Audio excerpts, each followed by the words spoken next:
Hello guys, welcome back to my channel, Memo African Motives, still working on engineering science N3. So in this platform we shall have a continuation on heat, working on question papers and revision. So this time we have a question which is a little bit different, but some of the questions they're actually almost one and the same like the ones that we did. So just quickly rush through the question that we are having, which is on heat. So if you're new guys, you can consider subscribing so that you won't miss any of the classes that we shall be having from Memo African Motives. So rushing to the question, we are given on 5.1 there. We have a copper bars with a total mass of 9 kgs are heated to 200 degrees Celsius and immediately placed in 25 liters of water at 22 degrees Celsius. Determine the final temperature of the steel bars and water. All right, this is the final temperature for the steel bars and the water. All right, this is copper bars, which is the one that we're talking about here. All right, so this type of a question, I talked about a condition where you are supposed to list down the information that you're going to substitute properly so that it doesn't give us problems here. So we are working with two things here. We are working with copper and we are also working with water. So these are the two that we are working with here. All right, and for these two, copper, we are given the mass of copper. Right, so we talk about it. The mass of copper we given that is 9 kgs. So this is the mass of copper, which is 9 kgs, of which you can write as MC. It's the one and the same thing to represent copper, and the temperature of copper is equivalent to 200 degrees Celsius. Okay, let's just put this way, guys. This is mass of copper. This is temperature of copper. All right. For the meantime, these are the two things that we have. And we are given now immediately placed in 25 liters of water. All right. Even though we are working with this type of a question, guys, these are liters and these are kgs. So we need to know the relationship between the two, that in a kg, we are actually representing a liter.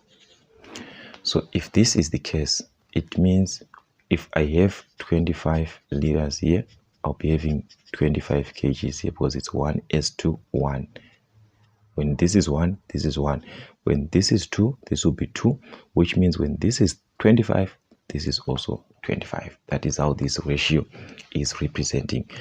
So if 1 kg is 1 liter, so which means 25 liters is 25 kgs. So the mass of water is 25 kgs.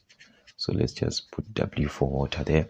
And the temperature of water, which is also 22 degrees Celsius. And what are we given to calculate the final temperature, which is T2, which is the one that is going to affect these two. That is the final temperature T2. And there's information that we are not actually given there, which we are supposed now to take from our question paper there. In our information sheet for physical constants, you need to have the specific heat capacity, okay, of water, this one. So the specific heat capacity of water, which is 4187 joules per kg degrees Celsius, like this. All right, and also the specific heat capacity of copper, which is of copper here is 360 joules per kg degrees Celsius. 390 joules per kg degrees Celsius, like that. All right, now we are good to answer the question because we need to calculate the final temperature, and we know that there is a great relationship between the heat added to the heat that is subtracted. That is heat gained equal to the heat lost. So let's just put this way, because there is something that is gaining which is the water, because the one, as you can see guys, look at the temperature of copper is at 200 and the temperature of water is at 20. The moment you place this temperature is going to rise, so that means it's a gain, and this temperature is going to drop until they are at same temperature. That is the concept. So that is mCt minus T2. That is the formula for the heat that is gained. So this one is temperature of copper, mass of copper, specific heat capacity of copper, because this is for copper and this is for water here. So it's going to be mass of water, the specific heat capacity of water, into final temperature minus temperature of water. All right, so let's substitute the mass here guys. We're given the mass of copper. We are substituting on the side of copper, so this is the information on copper, this one, which is mass 9 times the specific heat capacity, this one 390 times temperature of copper minus the final temperature. The temperature of copper is 200, but we do not have the final temperature, just leave it like that. Mass of water is there, which is 25 times the specific heat capacity of water, which is there, that's 4187 into T2 minus, which we do not know this one because it's the same as this, but we know this one for water is 22 degrees Celsius, like that. So you can actually play around the question. Okay, let's just combine these two and see if there is something we can obtain there. That's 3510 there into 200 minus T2. So just multiply the two, multiply also these two, is going to be 4675 into T2 minus 22, like this. So it's an equation guys, don't freak out, you have to expand the bracket. This multiplies every term, this also multiplies every term. So let's multiply this, and this is going to give us 702 000. All right, minus this and this, which is going to give you 3510 T2, like this. All right, so you expand the brackets. Okay, then this here expand also, you're going to obtain 104,675, because this is just like times 1, just like this is times 1, and it's T2. This and this multiplies together, you're going to obtain minus 2302850, like this. You expand also the brackets there. All right, now collect like terms, just like what we did previously. You're going to take this to the other side, to this number here. So it was a minus, so it's going to be a plus. So you add this and this together now, which is going to give you 3004850, like this, which is equal to, you'd also take this one with T and T to the other side this way, so it's going to be a plus because it was a minus. So you now add together, you plus these two. Okay, so if you plus the two, you're going to obtain 108,185 T2, like this. Okay, now you want to calculate this T2, so definitely divide by this both sides, divide by this both sides. All right, that's something like this, so you can actually cancel, you're left out with T2. So therefore T2, which is the final temperature for both, is going to be from these two. If you divide, which is going to give us something like 22,77510 something. Okay, temperature, normally temperature guys is actually to 1 decimal place. Remember, even if you take temperature checks, you see your temperature can be 35,2 degrees Celsius. So temperature to 1 decimal place If it is money, it will be to 2 decimal places like this. If it is money, okay. So there are some degree of accuracy which are important for you to actually know them. So this one is going to be 8 degrees Celsius, like that. All right. So that was how you were supposed to answer this question, guys. As you can see, normally it's all about formulating an equation and solving the equation. That it looks like we have a lot of things, but actually it's nothing because it's a formulation of equation. Okay, let's see the other question that we had, which is on 5.2. You're given a rectangular brass sheet as a dimensions. All right, so let's just take the information about this brass sheet that we are given. It's in the form of a rectangle, so which means it's got something like this, guys. Remember, from the dimensions of a rectangle, let's say this is length and this is our breadth. Okay, so the length is the longer side, that's 55, and that's our 55 centimeters, and the other one is 35 centimeters, which is the shorter side, at 30 degrees. So this is at 30 degrees Celsius before anything happened.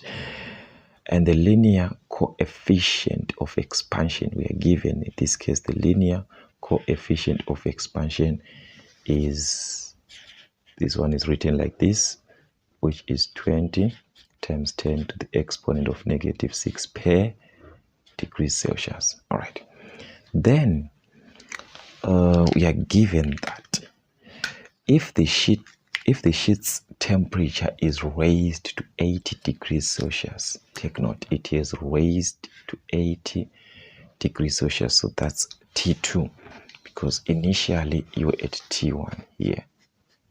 All right, so we now have T2, which is at 80 degrees Celsius, like that. All right, then the question is, if, okay, we have done this. 5.21, calculate or determine the following. This is what you've asked. The area coefficient of expansion. Take note, this is not area but the coefficient of expansion. Okay, we know that the area coefficient of expansion is given by beta. Beta, like this. This is beta, which is equal to 2 times the linear coefficient of expansion, which is 2 times the linear coefficient of expansion. We already have this here, which is 20 times 10 to the power -6. So you just multiply 2 times 20, that is 40, times 10 to the power -6 per degree Celsius. The units, guys, it's per. This is per, like this, just like meter per second. So it's this per degree Celsius, okay, per, like this. All right, so that's what we had, guys, on the area coefficient of expansion. Then the question now on 5.22 is to calculate the increase in area. What would be the increase at 80, which means at T2, this 80, what is going, and the unit in square centimeters. So what is going to be the increase? So you know that the increase or the change in area will be equal to, actually it was supposed to be like the original area there, times 2 times alpha, which is the linear coefficient, times the change in temperature. But since these two combined, they gave us this beta, so I'm just going to write this as original area times the area coefficient of expansion times the change in temperature, which we know that the change in temperature simply means T2 minus T1. This part simply means T2 minus T1. And this is the original area, which is from a rectangle. Area is equal to length times breadth. So we are going to use the original length, original breadth to find the area. All right, so let's put this way. A rectangle, remember we are given a rectangle here, so it's going to be the length and the breadth. You multiply 55 by 35 like this. All right, that's our area times this here, the area coefficient of expansion, this one that we calculated above here. So just going to take as it is, that's 40 times 10 to the exponent of -6 times, we are now here, the change in temperature, which you said is T2 minus T1. So I'm going to subtract T2 and T1. That's 80 minus 30. That is what it means. So once you have the formula, guys, everything is easier. Substitute on your formula properly. After substituting, then you got to simplify this. So this one, using your calculator, you're going to obtain 3,85. Just direct 3,85. And this was from area, which is measured in square centimeters. So the change in area is going to be in square centimeters. That is the increase in area, the change, an increase. So it can be, they can ask this as an increase or as a decrease in area, depending with what you're given. But that is what you're going to have as the original, from the original to the change. Maybe if it was to ask you the new area, you add the change, which is the increase, to the original. All right. The dimensions at 80 degrees, the dimensions, take note, this one is not like increase in dimensions, but what are the dimensions, which means we need the dimensions at T2, which means the final dimensions. So what are these final dimensions that we are talking about? Remember, this was our original length and this was our original breadth here. So at 30 degrees, this is what we had originally. Then at T2, which is at 80 degrees, we shall have LF, the final length, and we shall have the final breadth. These are the new dimensions that they want. So the final length is going to be given by this formula, which is the original length plus the change in the original length plus the change in length. All right, so let's start with the length. Okay, so in order for us to find this, as you can see, the original length is there. This is our original length, but we do not have the change in length. So that's what you're going to do first, to find the change in length, which is the same thing. Remember, when it is change in length, is the original length times alpha times the change in t. This time is just alpha because you're working with linear coefficient. This one is not area, it's linear. Distance, dimensions, this is under linear. Area, you use the area coefficient. Okay, so that's going to give us the original length. We are just substituting, which is 55 here. So you're going to have 55 times 20 times 10 to the power minus 6 times the change in temperature, which we said is T2 minus T1, like this. So you're going to substitute 80 minus 30 there. So it's 80 minus 30 like this. All right. So using our calculator, we are going to obtain a change in length of, let's see here, guys, 0,055. All right, which is in centimeters. And therefore, we said the final length is equivalent to the original length, the one that we are given here, the original length, which is 55. So it's going to be 55 plus the change in length, which is this one that we just determined here, which is 0,055. All right, so you can add the two, which is going to give us 55,055 centimeters, because this is length. So that is the final length. But these are not the this is not the only dimension We have also the breadth, because the dimensions we are talking about, the length and the breadth, these are what you refer as dimensions, the sides.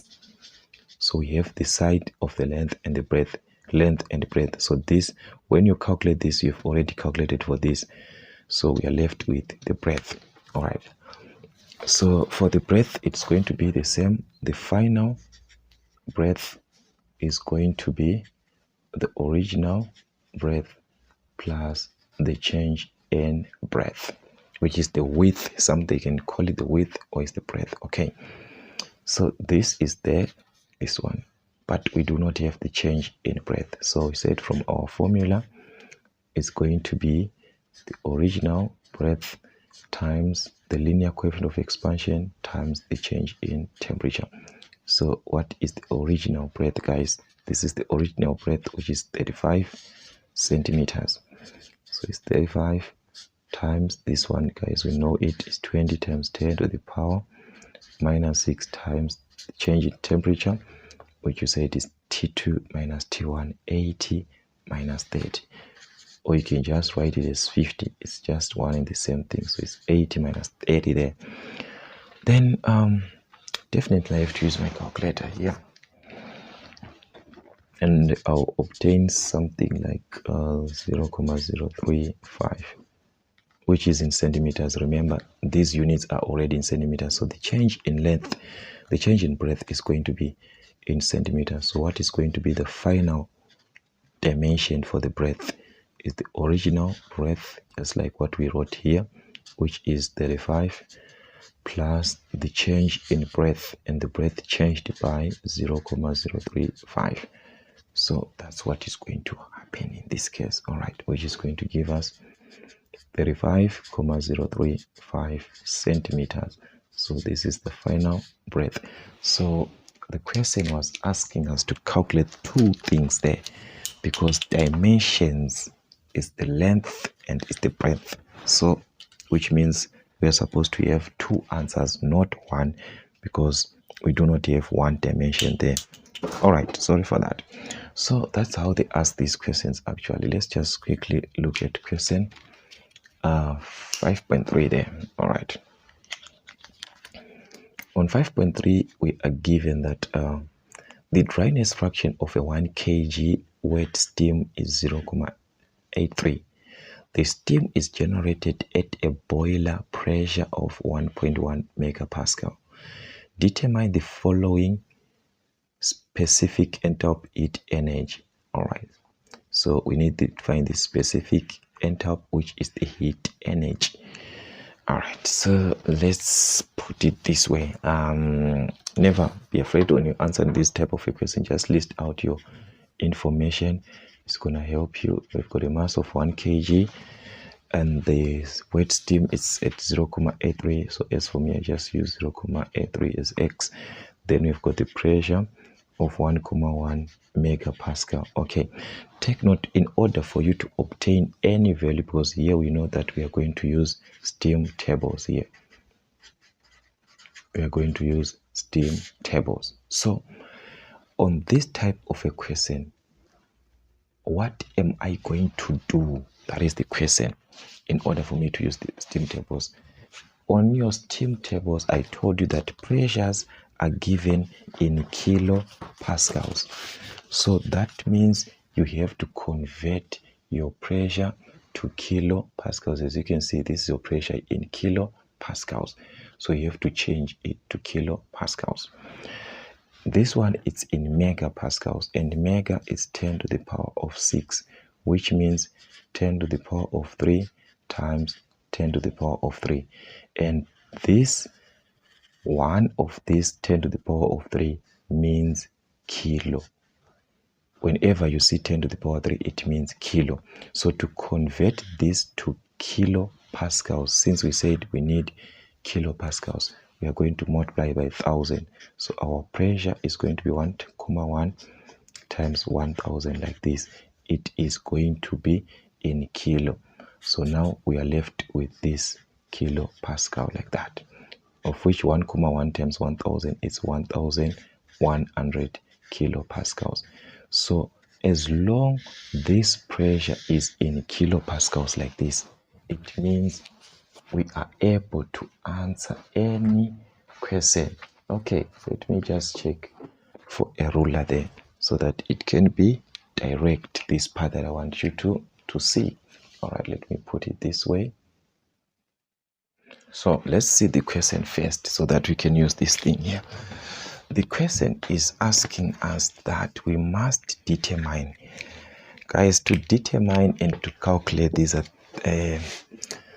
questions that you'll be given actually. So determine the following: the liquid at saturated temperature, which is HF, or sensible heat. So HF represents the sensible heat. So this one you just calculate, direct it from your steam table there. Okay, let me show you.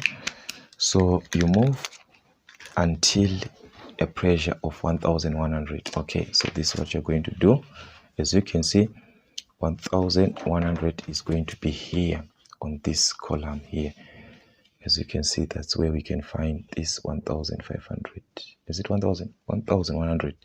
This one, 1100 here. So let me just mark out this so that we can obtain. I'm just going to draw a line here at 1100 like this. Okay, this is where our 1100 is. So let me just put it in a box like this. Yeah, maybe we will use this value later on. All right, like this. So this is where we are going to take our values there at this pressure. All right, so the question is we need to find HF. So as you can see, at this pressure, HF is there, which is the sensible, this one. HF straight with HF at this pressure of 1100, it's going to give you 781. So this is the one that you're going to take here, 781. All right, so that is 5.31. So this is 5.31. HF will be equal to, okay, we said our HF is 781. So this is 781. And take note of the units here. Units, it's kilojoule per kg. These are the units here, kilojoule per kg. So it's going to be kilojoule per kg like this. All right, we move on to 5.32. all right, which is the dry steam, which is Hg, or the total heat of dry steam. Yes, this one you can add the two, but still we can just use this direct, guys, because it's there also at a same pressure of 1100. Our Hg here is there, which is 2780. So this one is just 1 mark, so you can just take it. Okay, so that's your Hg, which is 2780 there, which is kilojoule per kg again. So you just take the units as they are. Hg, this one, kilojoule per kg. Okay, 2780. Okay, another one is to evaporate liquid. Okay, the end of to evaporate the liquid, which is HFG, or the latent heat. Okay, which is HFG. Okay, so this is 5.33, which is HFG is going to be at the same pressure. At the same pressure here, HFG, this is your HFG here, is going to correspond with a 1009, like that. Okay, so this is how it looks like, guys. All right, I hope it's clear there. Let me put this way. Yeah, so it's going to be 1999. All right, so this is kilojoules per kg like this. So as you can see, guys, these were just direct questions, just taking direct. As you can see, each is having just 1 mark, so there's no need of us using any calculation, just straight to the point. On your steam tables, you just apply the concept. So this is one of the most important things that you're supposed to take note in exam, guys, because they are going to ask these typical questions and you must be able to answer. So that's it, guys, from us on African Motives, working on engineering science and 3 past papers and revisions till we meet again.